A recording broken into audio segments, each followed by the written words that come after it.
Yeah, that because they feel uneasy about it. Yeah. So like, did you have to tell me that information, or is their fault and all that?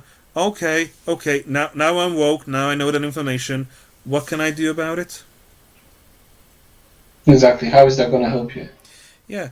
So and people don't realize that like when these people have these long lengthy conversations about a topic of like how uh, I refuse to pronounce Jewish names in this matter, but like how the big powerful people in the background, how they're like having these big meetings and like selling out everything and like, oh, you should listen to this and everything. Do you realize how much money changes hands for that particular conversation, for that person with a good sounding name that people listen to say the exact thing that you want to hear?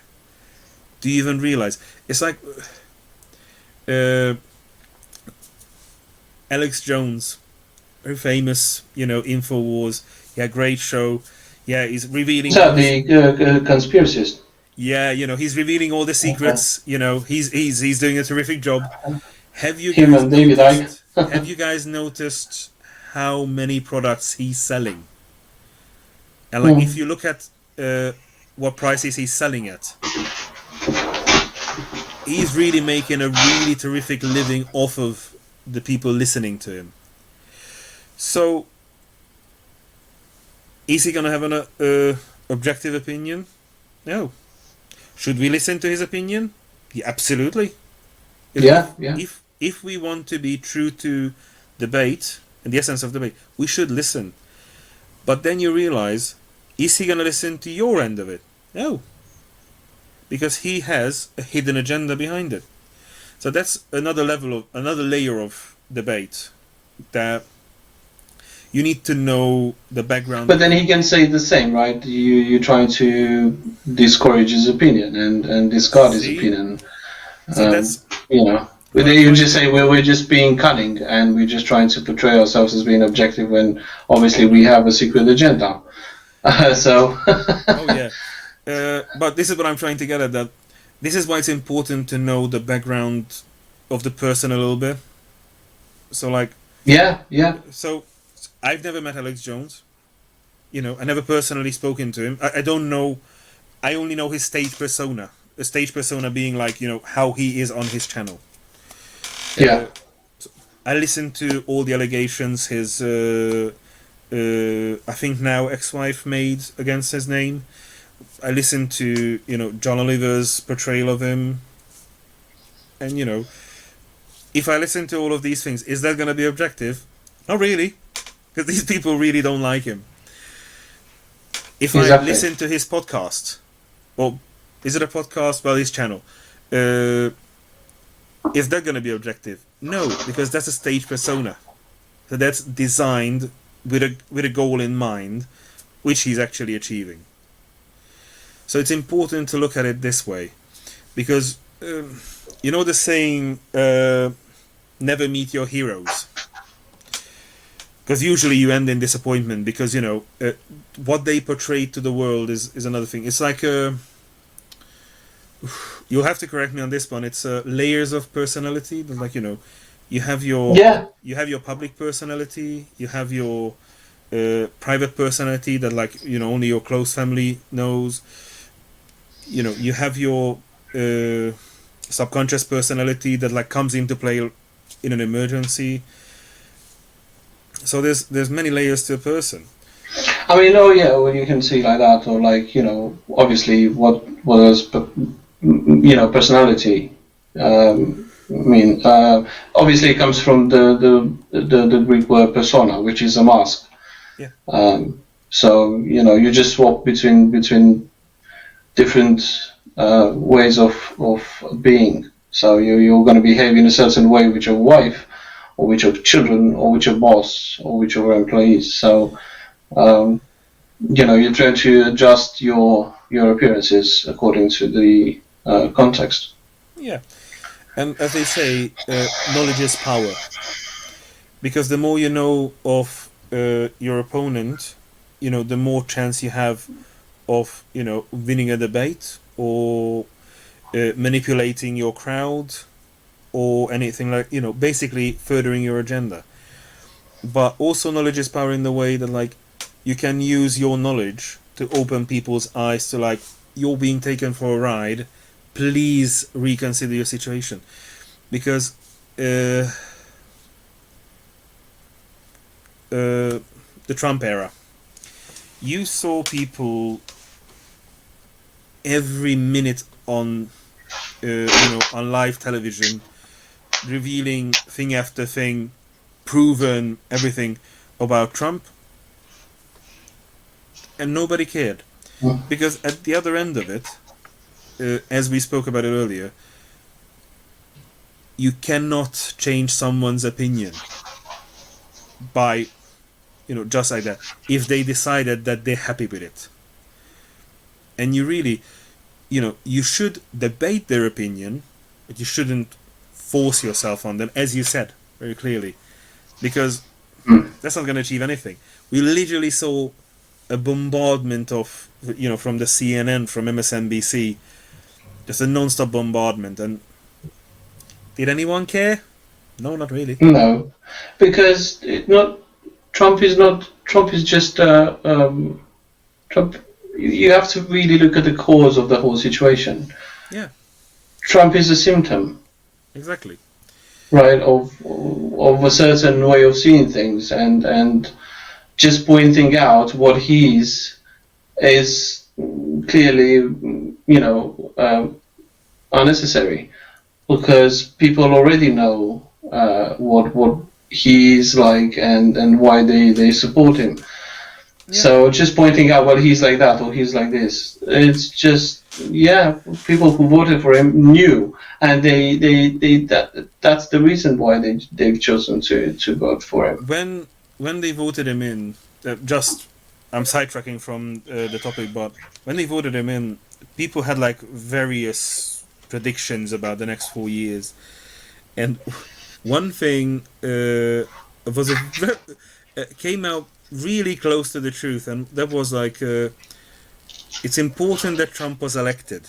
And this was someone who didn't vote for him, because what he's going to do is he's going to break America, and once America is broken, that's when it can be rebuilt. And like, look at how incredible this first 100 days of the new presidency was. Like, how many things that like have been decades behind have been just like that done.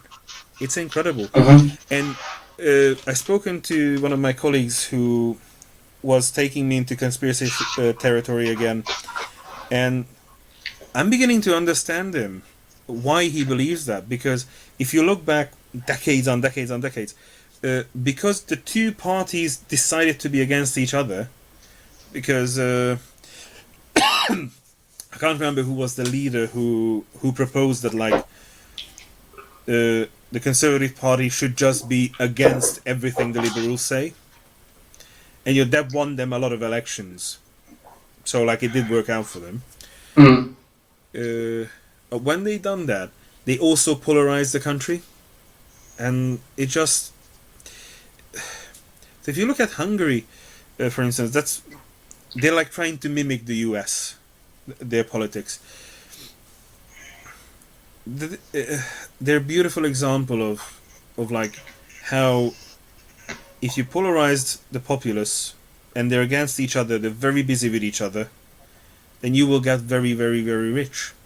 And looking at how rich people around the Prime Minister are getting, people just still simply say, well, that's not true. It's right there, they admitted it. No, it's not true. Yeah, the people as you just say said, that, yeah. That's a symptom of the problem.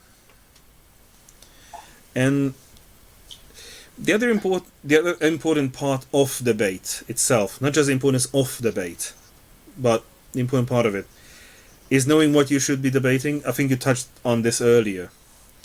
That it's not just important to say like, keep pushing the point through, when in fact you need to have like you need to know what's the issue you actually want to attack, or like or you want to oppose. Because if you start playing along, then you're not achieving headway. You're not gaining any ground. That's true. And I think there is a lot of skepticism when, as you said earlier, even with Trump and whatever the opposition was saying, even though it might make sense for the average Joe, it would still have that skepticism that you would have a secret agenda. So although it sounds good, no, you that like a leftist or being a progressive, or they come up with labels that you want to just further your agenda. I know what you're about, so I know that what's happening behind you, like a conspiracy, right? Yeah. So I know that Trump is doing this and that, and is not the best man. However, what you underneath this whole mirage of good things, you are much darker. You want to promote some darker things. So that's another thing which really hijacks the debates or the mentality of the people. So there is again that reluctance where as you said, like going from Western to Eastern Europe, and people tend to be a lot more conservative. And if you look, especially like maybe even to like that they have some controversial laws being brought forth. You would see that, well, yes, but all these Western countries now, they're trying to teach us lessons about how to behave and all these regulations, when they've done most of the damage in the world. Who are they to tell me?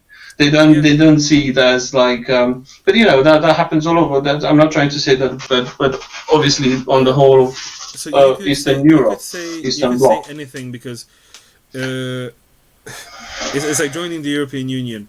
It's hard to it's a hard sell to an Eastern European to say that, like, it was a good thing to join for Eastern Europe to join the European Union, because suddenly what happened was small businesses in our own countries were killed in favor of large Western companies who came to our country, don't pay tax, don't add to the pension fund, don't add to our public healthcare system.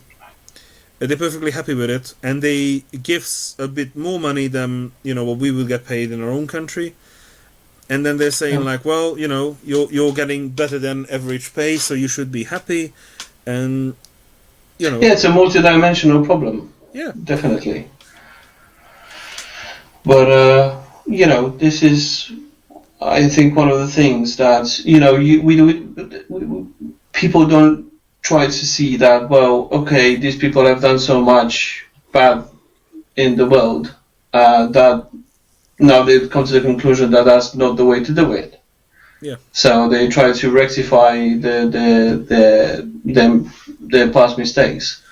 But it does not function, because trying to like come up and say, well, you should do the same because I've done wrong.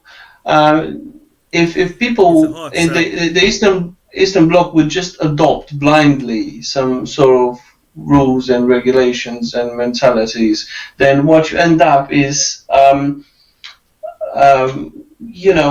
some sort of retardation. You seem mature in your laws, but you have not come to those laws through your own national conscience, right? You didn't make the mistakes, so it's.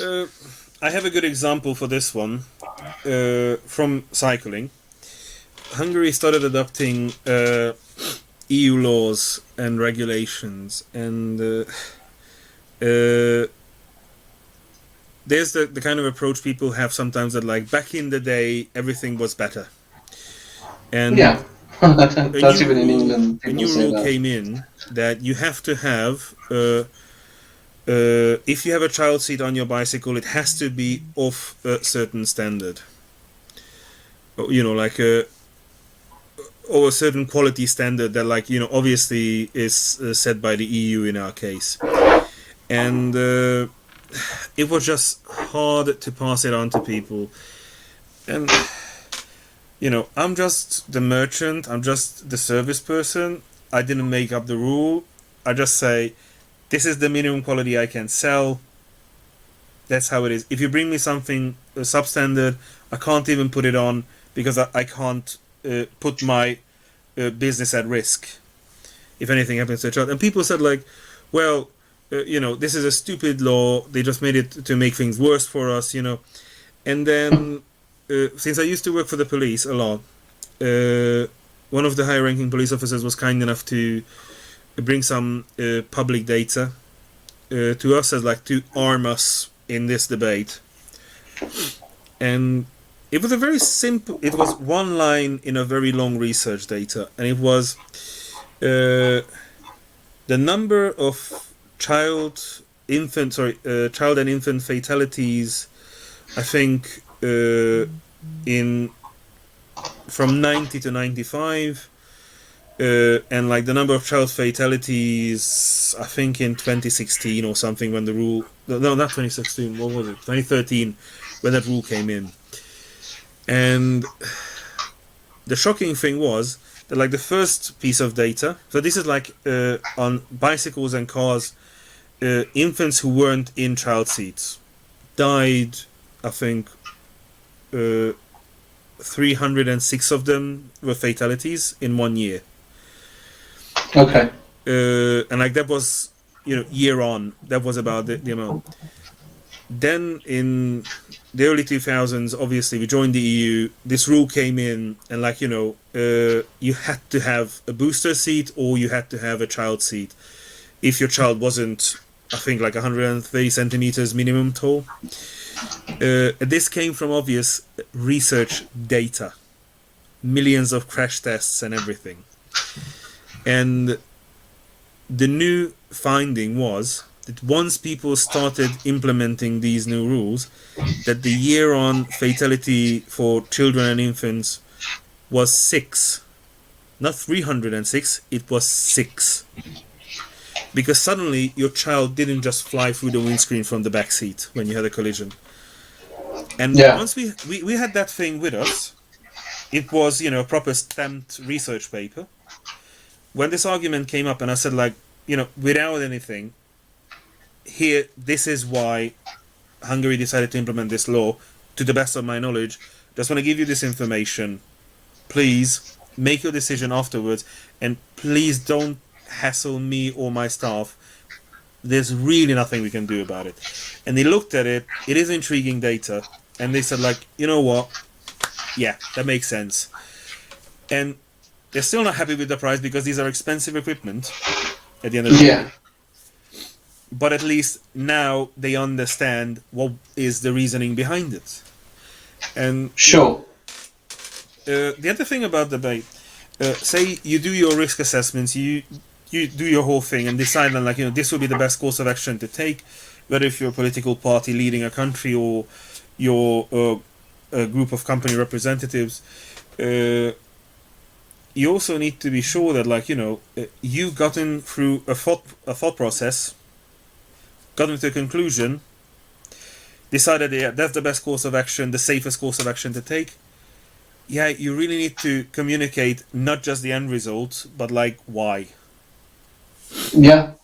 And, I've seen at my company today that the general manager put out a video of, like, to update people on, like, what they're working on.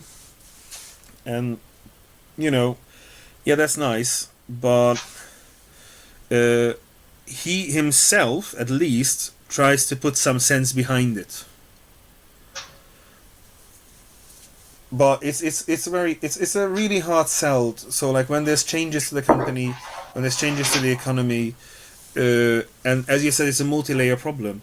It's a hard sell. It's hard to see, because we can't state that, like, all politicians are corrupt, all politicians are evil. It's a lovely riff that everybody loves to riff on, because you have a 90% chance of being correct, but then you can end up on certain little gemstones, you can bump into people who, if you look through their whole career, they haven't messed up anyone, they haven't been corrupt, they didn't take bribe money. You know, they actually tried to do their best possible job, and like, you know, that's all they can do. Yeah. And you know, even if they're working against infallible odds, but I genuinely lost where I was going with this one, by the way. No, that's fine. It happens. Give me a moment. So, Obviously, we started from the idea that countries have to understand.